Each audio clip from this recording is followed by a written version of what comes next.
Saat Rasulullah Muhammad SAW berada di Gua Tsur bersama sahabatnya Abu Bakar Siddiq merupakan momen sangat kritis, hidup mati, dan keberlangsungan risalah akhir zaman itu.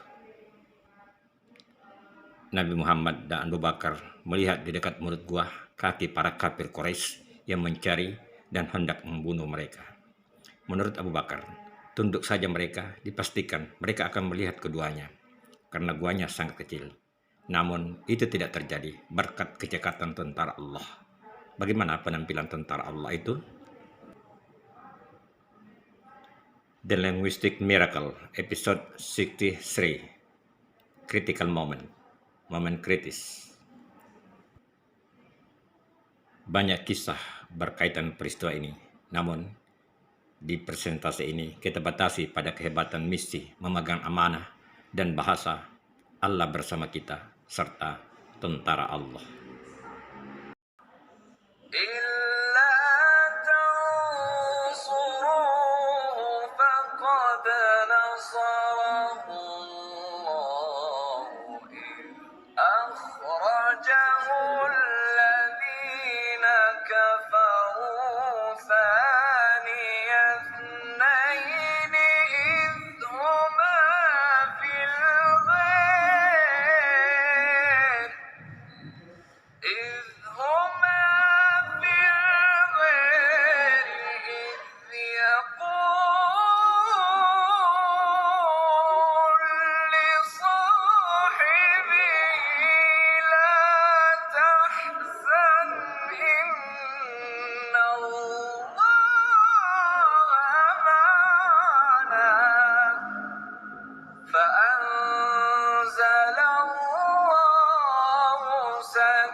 Jikalau kamu tidak menolongnya, Muhammad, maka sesungguhnya Allah telah menolongnya, yaitu ketika orang-orang kafir musyrikin Mekah mengeluarkannya dari Mekah, sedang dia salah seorang dari dua orang ketika keduanya berada dalam gua. Di waktu dia berkata kepada temannya, "Janganlah kamu berduka cita. Sesungguhnya Allah bersama kita." Maka Allah menurunkan ketenangan kepada Muhammad dan membantunya dengan tentara yang kamu tidak melihatnya. Dan Al-Quran menjadikan orang-orang kafir itulah yang rendah, dan kalimat Allah itulah yang tinggi. Allah Maha Perkasa lagi Maha Bijaksana. At-Taubah 40.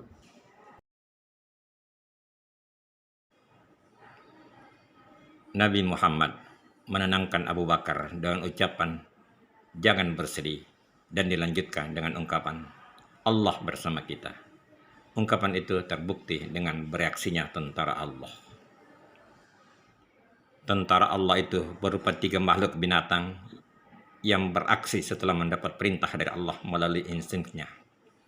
Kadal berputar-putar di pasir sehingga jejak kaki Rasulullah dan Abu Bakar hilang.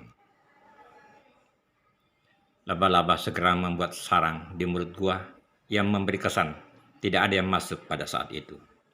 Burung dara dengan tenang bertengger di dinding gua yang juga memberi kesan tidak ada manusia sekitar itu. Menyaksikan ini semua, orang-orang kafir Quraisy berpikir menggunakan logikanya bahwa tidak mungkin ada orang di dalam gua. Sehingga untuk tunduk membungkuk dan mengintip saja pun mereka tidak lakukan. Begitu efektifnya kerja tentara Allah yang secara fisik sebenarnya sangat lemah. Biasanya, logika mengantarkan kita pada kebenaran, namun sewaktu-waktu mengandalkan logika menjauhkan kita dari kebenaran. Demikianlah kalau Allah menghendaki. Yang mengetahui persembunyian Muhammad SAW dan Abu Bakar hanya 2 orang, yaitu Asma, putri Abu Bakar, kakak Aisyah radhiyallahu anha. Yang satu lagi, penunjuk jalan, orang Yahudi yang menguasai jalan menyusuri pantai Laut Merah.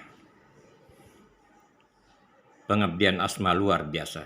Ia hamil tua dan bolak-balik menaiki bukit batu mengantarkan makanan buat Rasulullah dan ayahnya. Bekal makanan diikatkan pada badannya saat mendaki di bukit batu. Tak seorang pun mengetahui misi rahasianya. Penunjuk jalan Yahudi itu sangat profesional. Tidak tergoda sedikit pun meskipun para pembesar Quraisy menjanjikan imbalan 40 untah bagi yang mengetahui keberadaan Muhammad. Saat itu orang Yahudi tersebut tidak beragama Islam, tetapi Abu Bakar mempercayainya dan dia pun memegang kepercayaan itu. Kejadian ini memberi hikmah bahwa seorang tenaga profesional dapat diajak kerjasama dalam urusan yang tidak berkaitan dengan ibadah mahdah. Dikisahkan bahwa orang Yahudi tersebut beberapa waktu kemudian masuk Islam. Mungkin karena kejujuran dan kebaikannya itu menjadi asbab Allah memberi hidayah. Dari persembunyian di Bukit Sur itu selama beberapa hari, kemudian Rasulullah, Abu Bakar menuju Madinah tanpa menempuh jalan biasa, melainkan menyusuri pantai Laut Merah untuk menghindari kejaran kafir Quraisy. Uniknya, di daerah-daerah yang dilewati, Abu Bakar sebagai saudagar kaya dikenal dan dihormati, sedangkan identitas Rasulullah Muhammad SAW dirahasiakan. Beberapa hari kemudian, tim kecil Rasulullah Muhammad tiba di Madinah, di mana sahabat-sahabat yang pergi duluan telah menunggu. Mereka menyambut Rasulullah dengan meriah dan menjadi titik awal kejayaan misi Rasulullah. Di balik keberhasilan itu, ada orang-orang yang setia memegang amanah, dan ada tentara, makhluk hewan yang melaksanakan tugasnya dengan sangat efektif, dan atas izin Allah, misi pun berhasil.